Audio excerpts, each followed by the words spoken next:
Okay, my name is Jaden Scott, and I'm a publication editor for the journal. I have the honor of introducing our next speaker, Hilary Escajeda. She wanted me to shorten her bio. She said, just say she's tall, from Colorado, and a tax attorney. But that would do a disservice to all of the cool things listed here, so I'm going to go ahead and read it. Hilary Escajeda has practiced tax and employee benefits law in Colorado for more than 20 years, and she serves as an adjunct professor for the University of Denver Graduate Tax Program. She graduated with honors from Cornell College and was an American Road Scholarship finalist.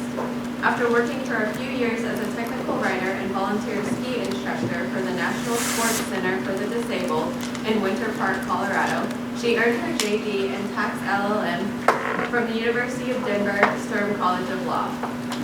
Ms. Escajeda has published in numerous practitioner and academic journals.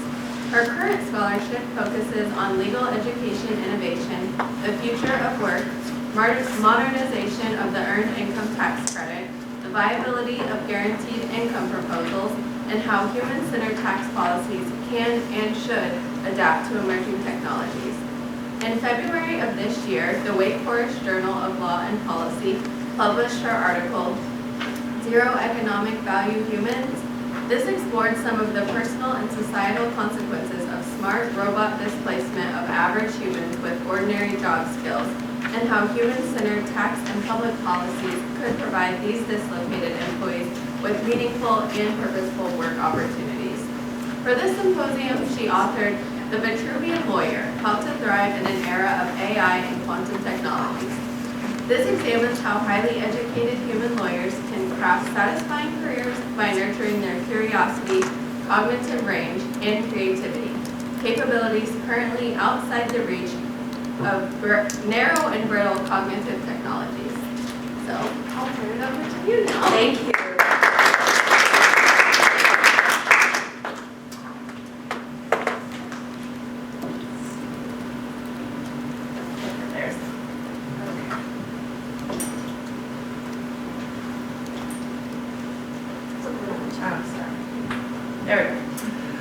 A little bit of art history, a little bit of technology, all from a tax attorney. So, but first of all, thank you to Abby Lee and to everybody here for organizing this amazing event. I'm honored to be here.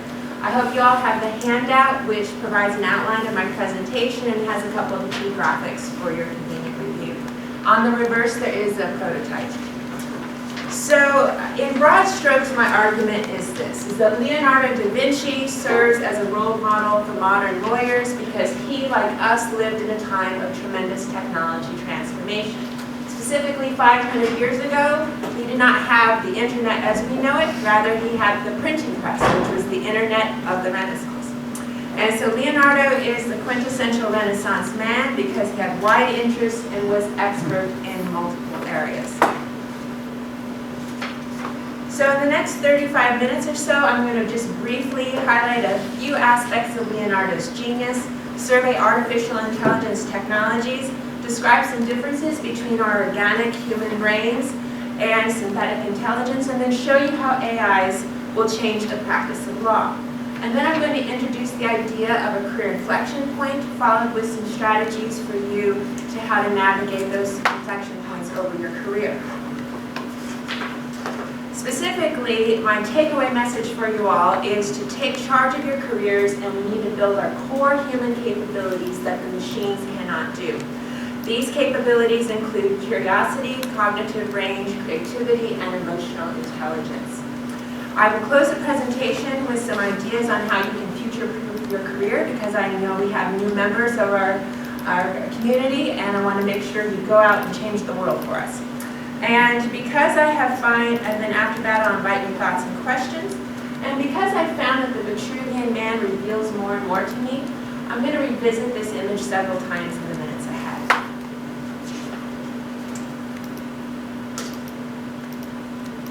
So for the last couple years I've been reflecting on this question, is whether our status as apex cogitator, so top-level thinker, is at risk. I came up with this language by reading, actually quoting Nick Bostrom in his excellent book here.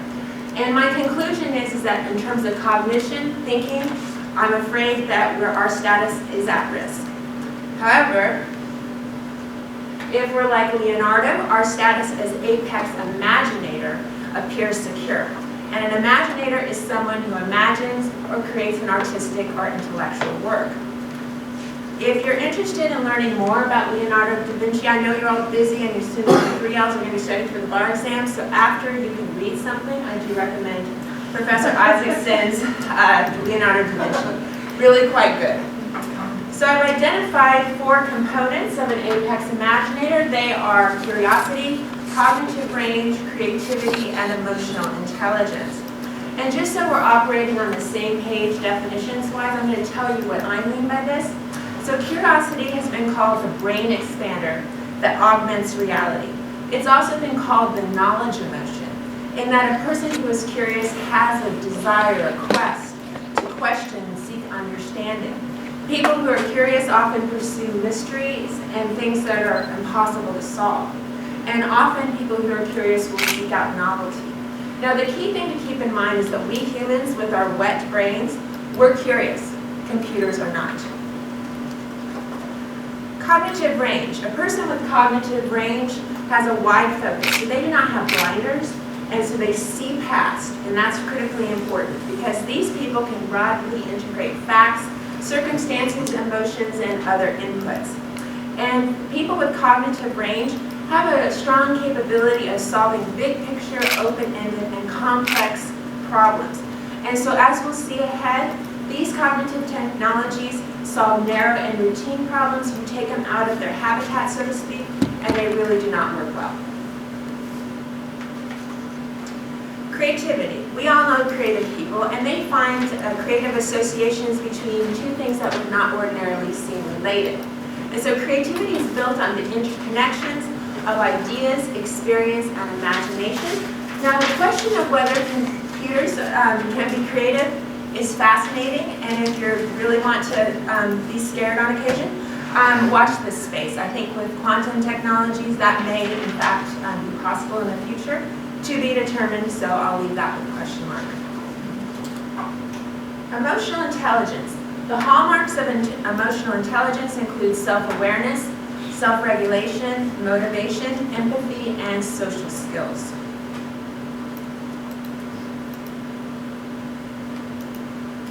So any study of Leonardo da Vinci would be remiss without at least spending a few minutes on the Mona Lisa. So I encourage you to focus your attention on the contrast of the light and the dark and the shadows, because that's going to be critically important for what I view opportunities for your careers ahead. And so Leonardo began this painting in 1503. He worked on it until his death in 1519. And so Leonardo exhibited cognitive range because he fused together art and science. So her mouth, Mona Lisa's mouth, gets a lot of discussion. And what is fascinating to me is that Leonardo brought together both the arts and the sciences in the Mona Lisa. And the reason why I say that is the details of her mouth and the ambiguity of what is she doing? Is she smiling? Is she not? Was informed by the fact that he clandestinely dissected cadavers in order to understand the muscles and the nerves of the mouth. And so what he brought to his painting was a texture and a detail, a subject matter expertise that was unheard of 500 years ago. And so that combination pushed his art forward. Again, the combination of art and science.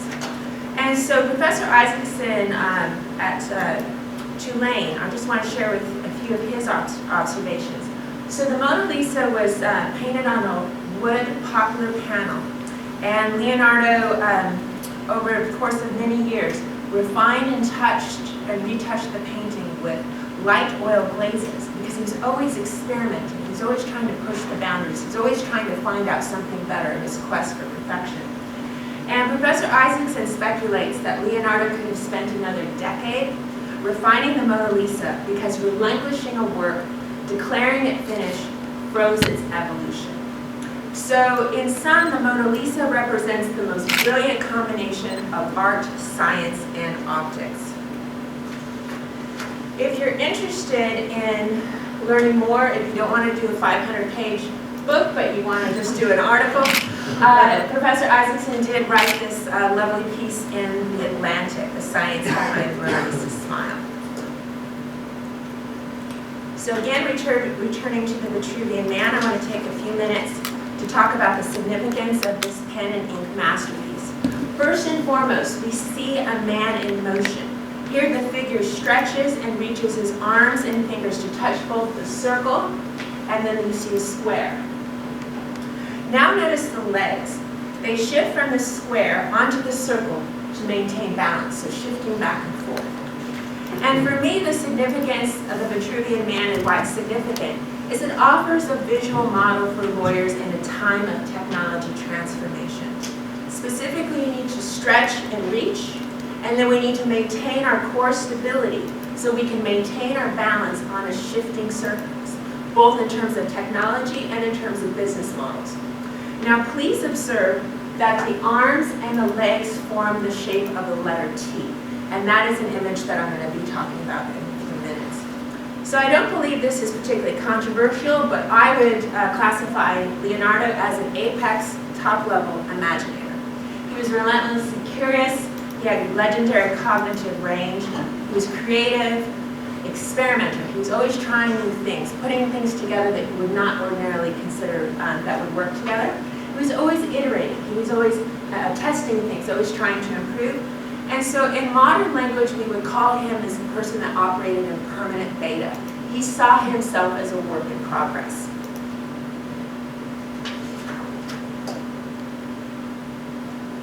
Leonardo was also quirky. He was a daydreamer, a procrastinator. He lived in augmented reality. And what I found really fascinating about the biography was he imagined the technologies of virtual reality, augmented reality, and mixed reality that we are experiencing today 500 years ago. It's just amazing what he could do. He explored shadows, and this is one of the other takeaways I want to leave you with. Explore the shadows. So your career may not be a well-lit path. Explore the edges. Explore the mystery. Explore what's hidden, because that may give you an opportunity to really shape your career in an exciting way that gives you tremendous opportunity. And so, again, be like Leonardo, explore shadows. He was a perfectionist. Now, if you're creating the Mona Lisa, you can be a perfectionist. If you're a lawyer, I encourage you to follow the advice of Steve Jobs. And he said, real artists ship, meaning we have to deliver. So we are now going to move forward to present time and consider artificial or synthetic intelligences. And so we see here artificial intelligence, teaming, machine learning, quantum computing, binary computing, bits and qubits. And so I'm going to just touch on a few of these items. So artificial intelligence needs three things, or excuse me, I was a little quick. So artificial intelligence has been called the defining technology of the 21st century. It has been, Webster's defines it as the capability of a machine to imitate human behavior. So artificial intelligence needs three things: computing power and speed, big data, and algorithms. So I'm going to start just to give a little more detail on computing power and speed because we're in the midst of a technology shift. So Moore's law stands for the proposition that the number of transistors that will fit onto a computer's integrated circuit will compound every 18 months. Moore's law dominates the realm of atoms. It was first articulated in 1965 by Intel co-founder Gordon Moore. And Moore's law is both a technological and an economic theory that has become the central phenomena of the computer age. So as a result of Moore's law, computers get progressively and consistently smaller, more powerful, and less expensive. And so Moore's law thus explains the exponential growth in computing power, speed, and miniaturization. So for me, the best way to kind of see Moore's law in action is to see it in action. So here we have in 1996, the first supercomputer, the ASCII Red. It uses classical and binary computing. The footprint of this computer was roughly 1,500 square feet. The cost of this system was $55 or $60 million. Fast forward to the year 2017, the same computing power is in a chip 2 inches by 2 inches. And the cost of this chip when it came out was $1,800. Now there is a newer chip by AMD, but it didn't make a good slide because I thought the specification sheet would be boring. And so both the ASCII Red and then this Intel chip, they are considered classical or binary computing. And a binary digit or bit represents the smallest unit of information in a computer, has a value either 0 or 1. And then bits are grouped together to implement instructions and store data. So we are now in the midst of a computing shift from classical and binary computing, which is what we're all used to, into quantum computing. So here's a picture of the IBM Q System 1. It's the first quantum system for commercial use. And the Q System 1 is enclosed in an airtight case that protects the fragile qubits from physical vibrations and electrical fluctuations. And then the case also ensures continuous cryogenic temperatures.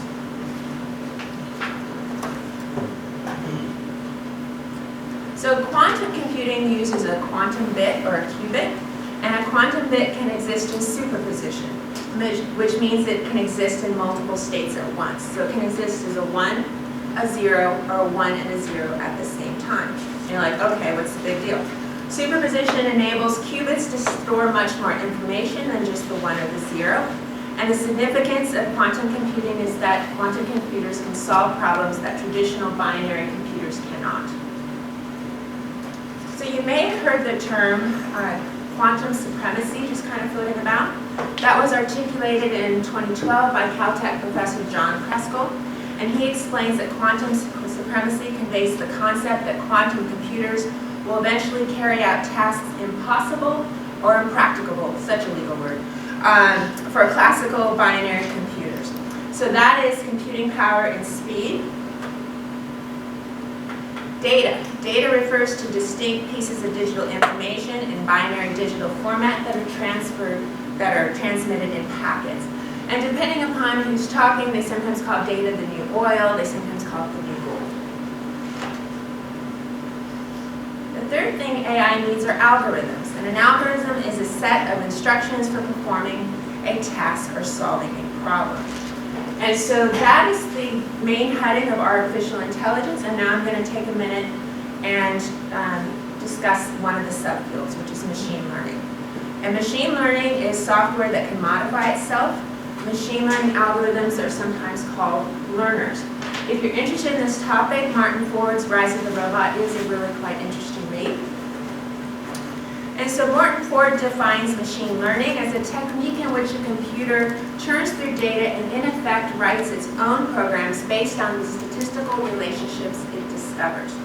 Machine learning involves 2 steps. First, an algorithm is trained on a training data set, and then the algorithm is unleashed to solve similar problems with new information. So machine learning algorithms, in essence, program themselves by making inferences from available data, thus figuring out things on their own. So that recursive self-improvement, to me, is awesome but scary at the same time.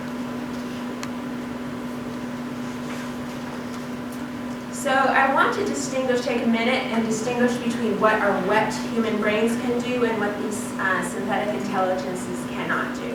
So they cannot think elastically or abstractly or flexibly. They cannot analogize, hypothesize. They can't idealize a better outcome, and which is really important as we're representing our clients, is saying, you know, we can get to this result, and they can't do that. They cannot reason, and as of yet, they cannot imaginatively solve problems. So that is a quick overview of the technologies. Now I want to turn to how these technologies are going to affect human jobs. So in 2017, McKinsey warned that AI technologies will radically change the workplace, And they argue that AI may affect 49% of the activities that people are paid to do in the global economy. I draw your attention to the word activities because I think that requires a little bit more understanding. So our job as lawyers, but then we do legal research, we meet with clients, we do various tasks that are components of it. And so AI may result in some tasks being shifted over to them, but not necessarily elimination of whole jobs. So sometimes these numbers that get bandied about are maybe scarier than they should be, but at the same time, for average workers with ordinary skills where their work can be transferred over to robots, they may very well be in a heap of hurt. Those of us who are above average workers with extraordinary skills, I think we're well positioned, provided that we can effectively team with these technologies. For the near term, I cannot speak for, my prediction is only good for maybe 20 years, and so, anyway, but to dial down a little bit more on how these technologies are going to potentially affect work, McKinsey has this interactive model, and so they're examining automation potential at a percentage of work time. So we see food service, food preparation and service, 87% of the tasks could be potentially automated. Administrative office work, 61%. I've certainly seen that in my years of practice. Lawyers, 23%. Now, different studies say 12%, but again, tasks, and I'll show you in a few minutes an example of that. Law professors, they say 9%, but on Twitter, just so you let you know, some people think we can all be replaced. Okay, so the takeaway is some aspects of our work is at risk, and that highly educated professionals are not immune from the threat of these cognitive technologies. So with that, I give you the ultimate showdown, the law geek AI versus the human lawyers. And so the law geek AI trained on tens of thousands of non-disclosure agreements using machine learning techniques. The challenge involved 5 non-disclosure agreements with 30 legal issues, 153 paragraphs, and a little over 3,200 clauses. So here's a result of the showdown. They measured 2 things, accuracy defined as legal issue spotting and time. So the average attorney accuracy was 85%, the lowest 67%. Highest attorney 94%, and the AI's accuracy 94%. Now the time to review the 5 non-disclosure agreements, 92 minutes on average for the humans, slowest 156 minutes, fastest 51 minutes, and the AI did the review in 26 seconds. And so let's just be honest, our clients are going to expect us to do the first rough cut pass as cost effectively and as efficiently as possible. And so for the new members of our profession, I think this creates some hurdles for you in the sense that some of the early training activities are going to be shifted over to AIs, but do not fear. I am giving you a pathway to more career stability in a few minutes. And so again, to kind of compare and contrast, so organics are our wet human brains. We can comprehend, we can read. We're curious. We have cognitive range. We're creative. We're flexible. We're durable. We can deal with people that do really stupid things. And trust me, weirdness mitigation is going to be a large part of your life.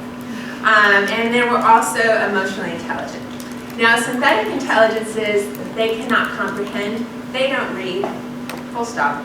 They're not curious. They are cognitively restricted.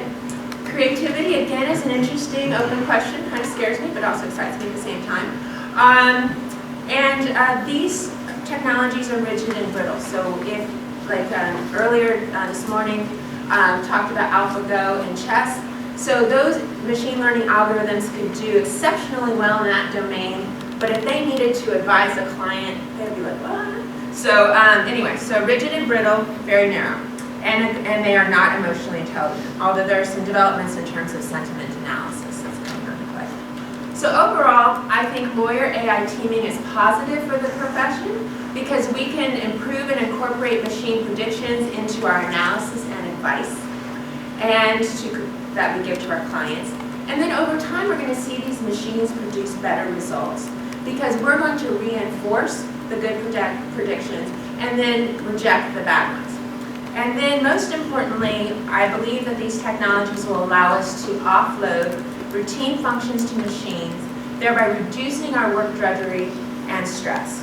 And so we can liberate our schedules so we can spend more time with our friends and our families, feed our curiosity, pursue creative projects, and make space for serendipity. So I think on balance it's positive. It might be a little choppy, but again, I have a solution for you. Okay?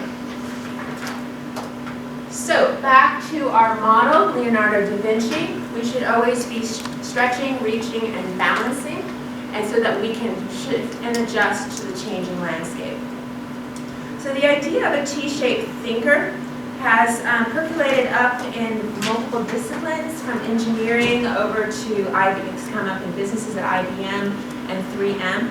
And the idea of a T-shaped thinker is somebody that has very strong subject matter expertise. And on top of that, the person has curiosity, cognitive range, creativity, emotional intelligence, and then they can think across systems, they can think critically, and they can bring things together. And so that combination of the two gives you the ability to problem solve and really come up with some great work products for your clients.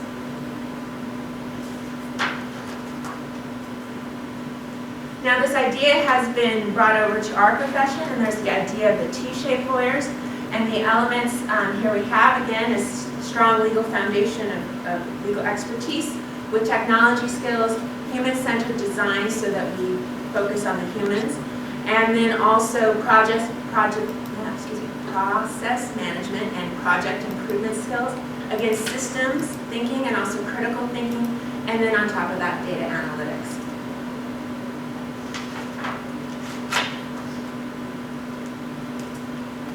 Now, if you want to go to nature, we have a model here. So we have the fox, who has breadth and range. The fox knows many things. And the hedgehog specializes in one thing and is known for its depth and expertise. And so then there's this hybrid model of the foxhog. And that is combining the fox's breadth and range with the hedgehog's depth and expertise. Now, in a few minutes, I'll talk about problem solving, but these people that study problem solving, they say, again, this combination of expertise with creativity and range and curiosity, that's the turbocharged combination.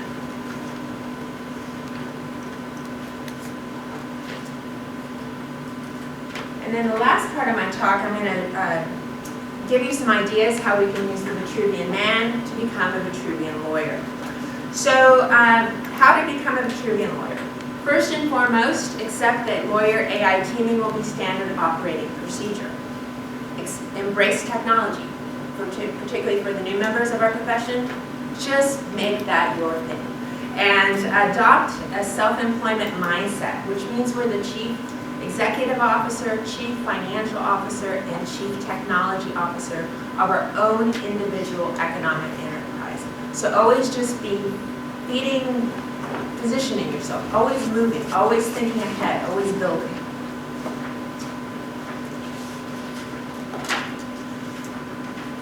I think it's critical that we recognize that the legal industry landscape is constantly shifting. We see that with technology and again with business model transformation. But there's so many opportunities there, so hang on. And then prepare for and respond to career inflection points. Again, don't sit still, always be moving. So a career inflection point was articulated in this book, I love the title, Only the Paranoid Survive. And it was Andrew Grove. He was the chief executive officer and chair of Intel Corporation. And he articulates this idea of an inflection point, both in businesses and for individual careers. And so an inflection point is a time in your career, or times, I need to emphasize that, or industry change, and instability. So traditional career paths and business models start to wobble and fracture, and then Grove really recommends, or just really emphasizes, that early movers succeed, early bird gets the worm, and laggards will languish. So on your handout, I have my illustration of an inflection point. And so again, the inflection point marks the point where the fundamentals are about to change. Again, lawyer AI teaming and business model transformation, I think we're at that point. And when you, throughout your career, so we have our new members or joining members, always remember that past success does not guarantee future success, and that we will eventually face one or more career inflection points. And so, thank you for the gift. So, the way I think of it is this. You're in law school, you're tooling up, you're tooling up, you're tooling up, you're taking the bar exam, you get to this point, you're on an upward trajectory. But then eventually life sets in and we humans are subject to gravity. So unless we do something, gravity's going to take hold. So my argument is you're tooling up, you're tooling up, you're tooling up, and then over your career you always support your career with emotional intelligence, and then feed your curiosity, exercise your creativity, and what's the third one? And build your cognitive range. I'm sorry, and if you do that, you can continue your upward trajectory. I think you're going to be well positioned if you always build that into your mindset. And so, just to knock off, because I love the title, Only the Paranoid Survive, my argument is only the nimble and the adaptable will thrive. So Grove offers 3 practical steps for navigating career inflection points. First of all, develop some clarity on where you're heading, so wherever you want to be, really articulate and plan out, and then start meeting those goals. And again, having conviction and determination to meet those goals, build those skills, build those competencies, gain those experiences, and always be moving forward to seize the next opportunity.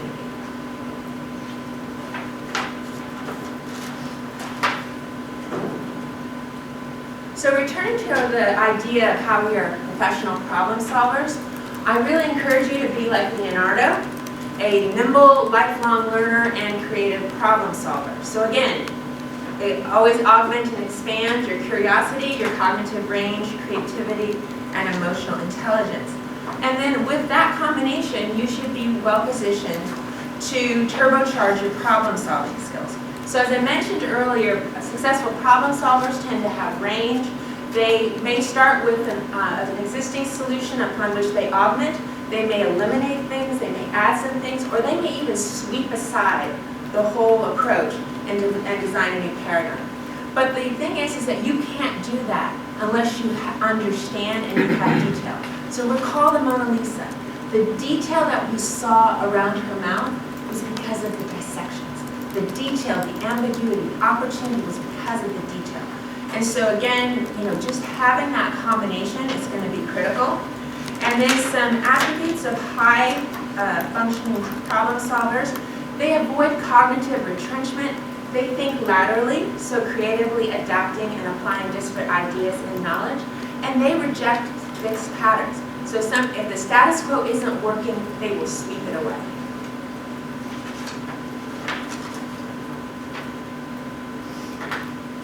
So in terms of the, besides building your curiosity, cognitive range, and exercising creativity, and emotional intelligence, I really strongly encourage you, the key takeaway is be a knowledge entrepreneur. Think of yourself as your own individual economic enterprise, and embrace a self-employment mindset. Always be spotting, be on the lookout, look in the shadows for new opportunities, and always build new competencies and capacities. Now be like Leonardo, be quirky but only the good quirks. Gritty, resilient, and agile.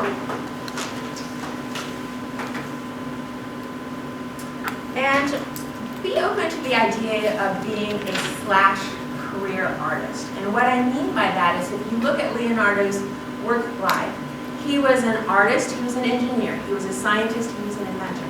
So I'm a lawyer and, depending upon the day, like you're like.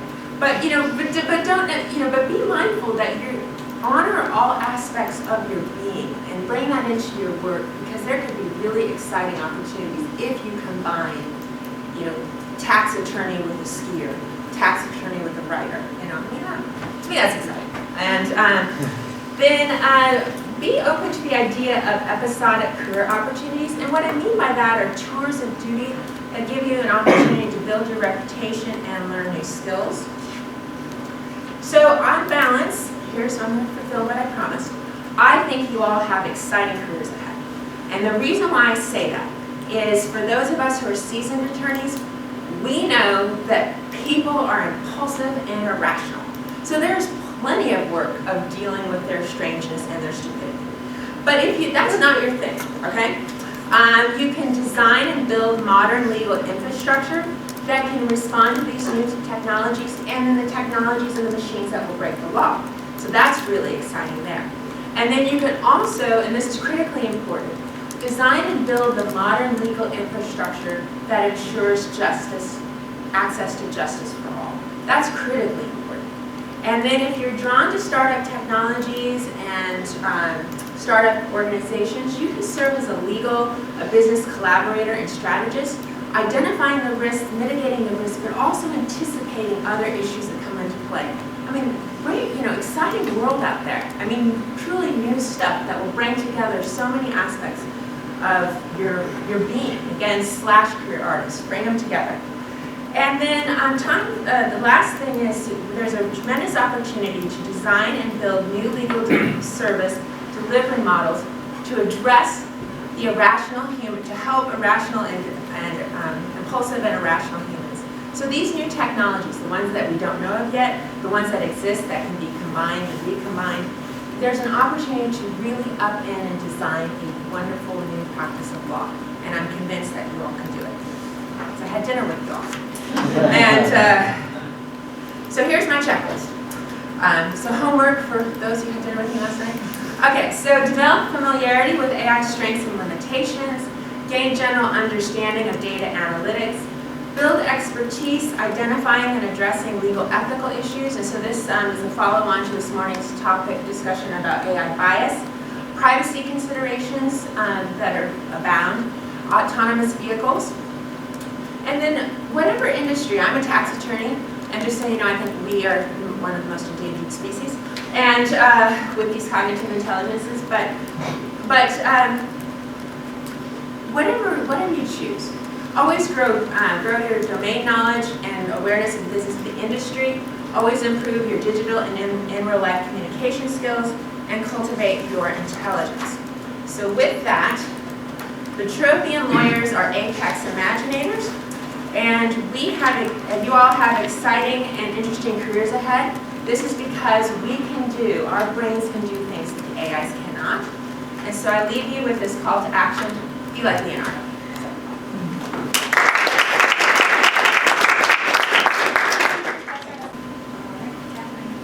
Jump on over. Oh, sorry, that's wrong. Go ahead. Students can ask. Do you have a question, or are you jumping on for the next thing? Oh, I was jumping. Okay. I just wondered, did you give an example, or are you willing to give an example from your career where you feel like some of these observations about career development and how to be sort of ready for the opportunities and anticipating change have played out?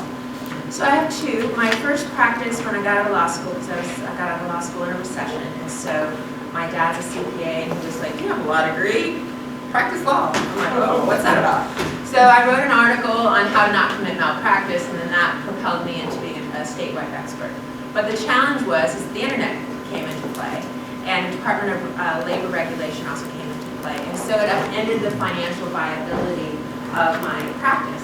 But I was, I'm still young, but I was still just like, yeah, move on. So I moved on and went back and got my LLM because, go big or home, go big or go home, and in taxation. And then the second thing I did was I ended up working on this case where we used, and this was early, Twitter came out in 2008. In 2011, there was this case, there's two parts of it. There was a Ponzi scheme, and so we had like 8,000 distributed clients, but they didn't have representation. So we got together through social media and basically infiltrated the bankruptcy court of Southern District, New York, and then ended up getting our group of people to have representation. And the judge says, I cannot have 8,000 people slamming my facts, because this was fax time, with this thing. So we ended up with this organization, and we became a 501c4.